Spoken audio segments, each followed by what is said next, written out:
Hello. So, second disc has copied. I'm now going to put this disc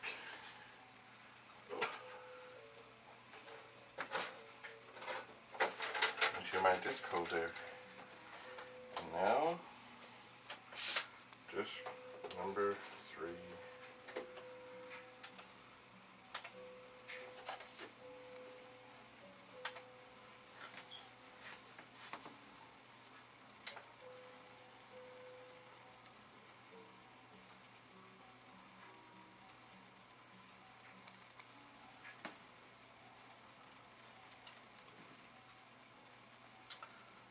So, it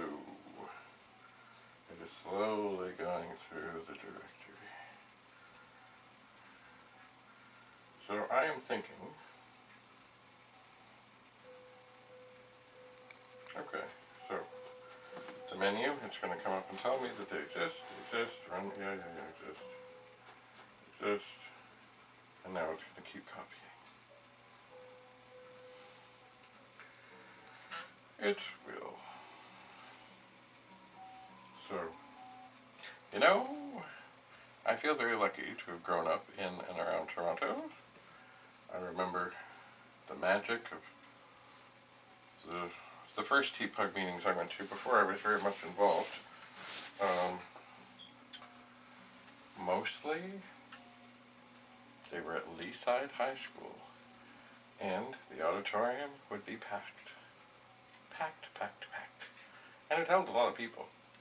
And they had this great projector that they would hook up, and they could project what was on the screen up. I think there was either a wall or a big screen. People would be seen walking in with 4040s under their arm, so they could take them up to the front, and Dave Hook could copy the disc of the night. And the lights would flash as he was up. He would usually be set up in the corner of the stage where he would be standing on the floor with a machine or two and the 4040. And he wouldn't be really saying much. He'd just be there doing his thing as presentations went on. And, you know, there was a lot of people who would do presentations who were quite knowledgeable. Jim Butterfield, a fellow named Brad Templeton, who was very interesting to talk to and listen to and speak to. Steve Punter would occasionally do things. There were just so many people, and everybody clamoring for information. Yes, indeed. Those were the magic days. The pioneer days of home computing.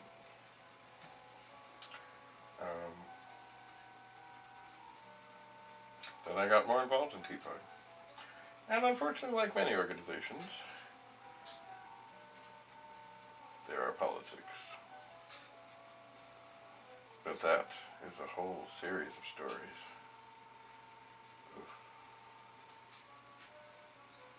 So many stories. But, you know,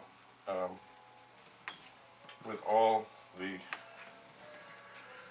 things I went through, being a member of the board of directors at TPUG, elected, of course,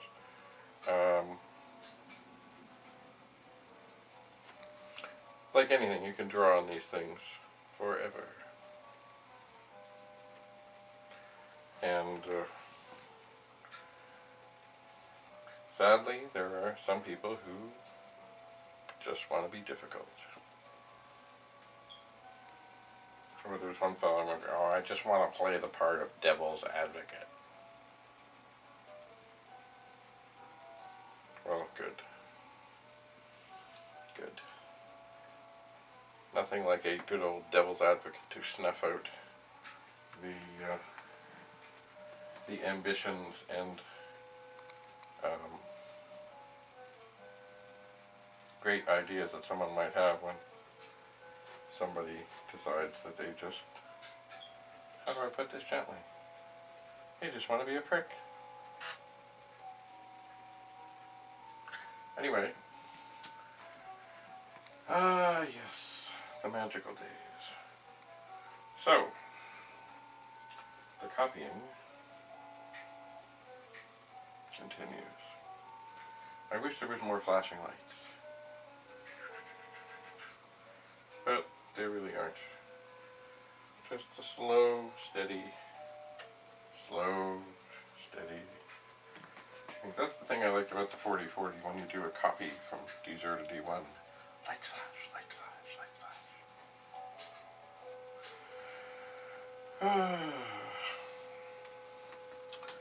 So I was thinking that I would maybe mount an expedition into my toolbox to find the missing screw for this. But no, not right now. Not right now.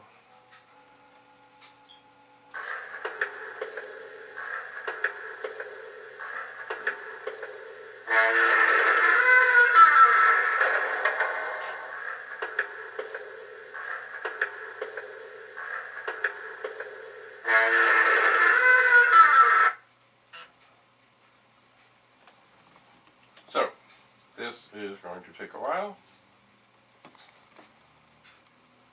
So be it.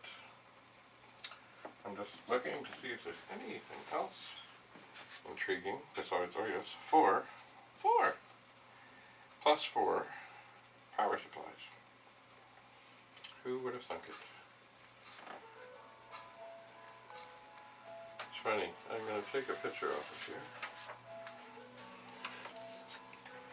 I went to an incredibly exotic place to shoot this picture. Traveled, well, I could say halfway around the world, but in actual fact I shot it in the backyard, where I strategically have allowed on occasion thistles to grow. And goldfinches love thistles. When they get all mature, goldfinches come and perch and rip the seed head apart. I guess that's probably how the seeds get out there. Anyway, one day I went out into the backyard and I noticed this bird. Now, these birds are very skittish, so it's hard. But I guess this one was so engrossed and hungry, it didn't care, or it didn't see me. So I started shooting, and then I tried to get closer, and I shot, and I moved a little closer, and I keep shooting. Until finally, I was probably, maybe 5 or 6 feet away from the bird. And I just kept shooting. Finally it looked up and said, "Oh my God!" and it flew away. Anyway, this is a goldfinch. This is a thistle. And yes, I shot this in the backyard here.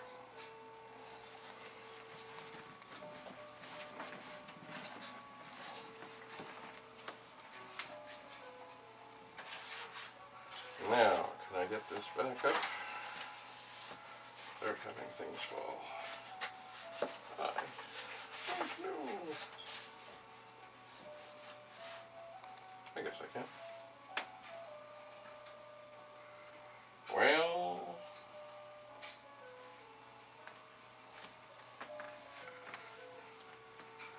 I think I need a bigger setup where I can have all kinds of things.